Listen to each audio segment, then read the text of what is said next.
along the way of always staying with this type of practice, I also realized that the state of mind, the way how when you walk out on the street, when you're surrounded by a huge crowd, or when some stressful situations come up, it's also changing something about yourself on the inside.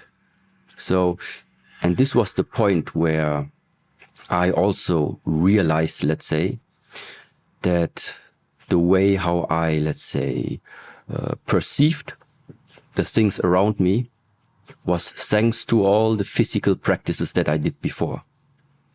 And what we nowadays, let's say from the modern science, know is that there are so-called psychosomatic issues, psychosomatic problems.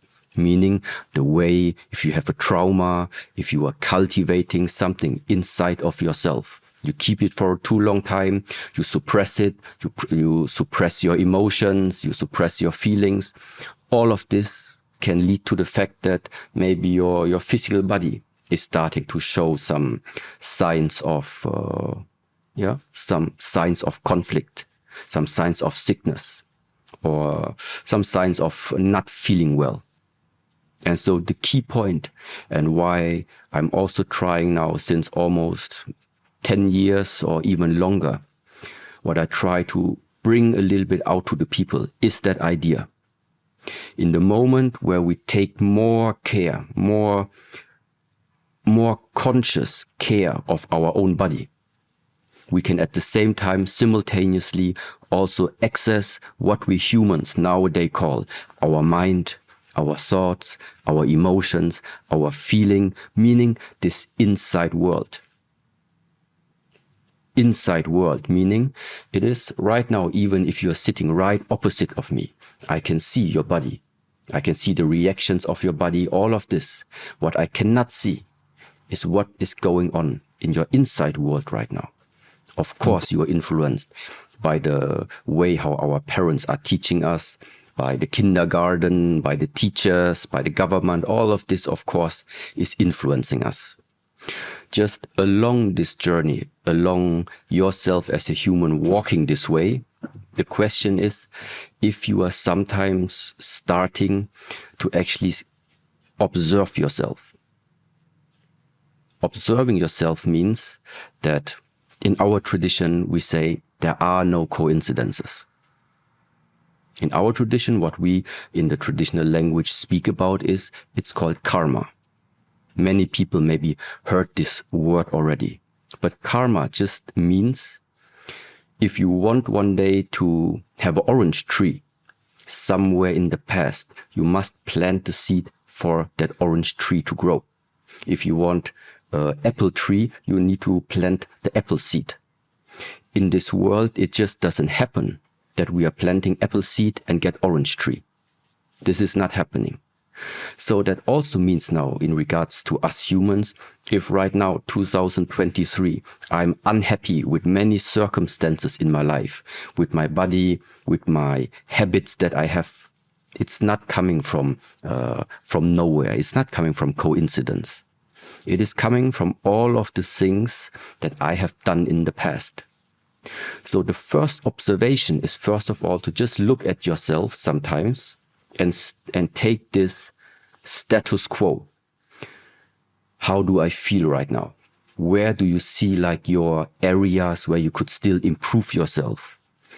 And then try to relate this to everything that happened in the past, to your behavior in the past, to your thinking patterns in the past.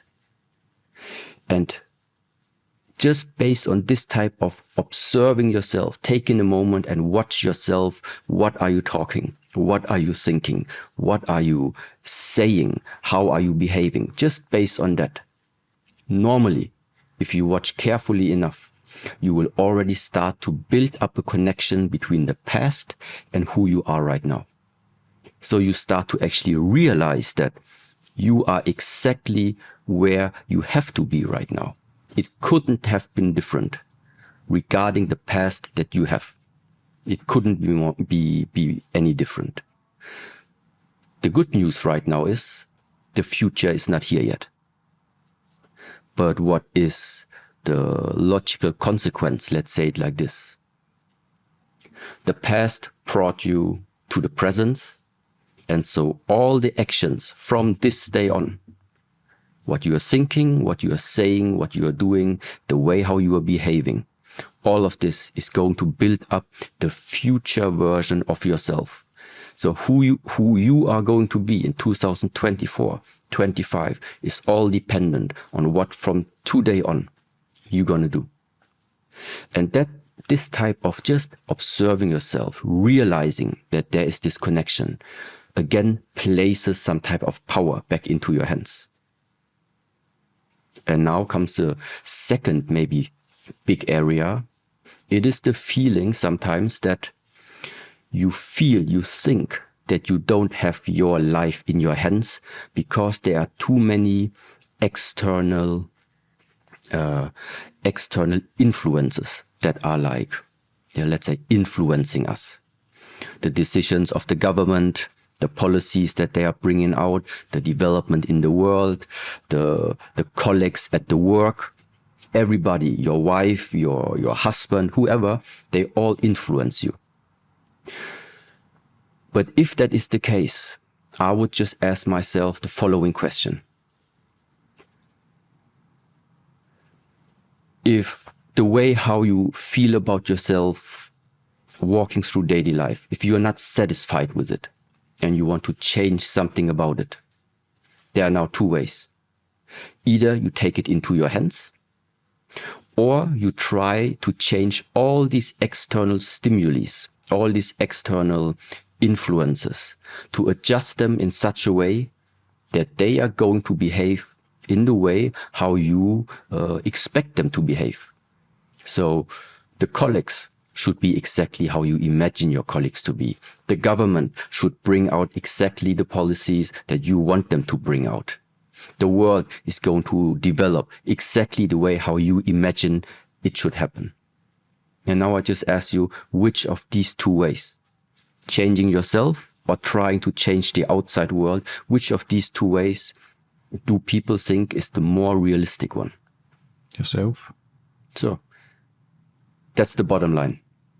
Very simple. The realization, of course, it's natural if you don't think about exactly this type of thinking. Of course, it's normal that we are being influenced by external things. Until you realize there is no way that you could ever change all of this on the outside.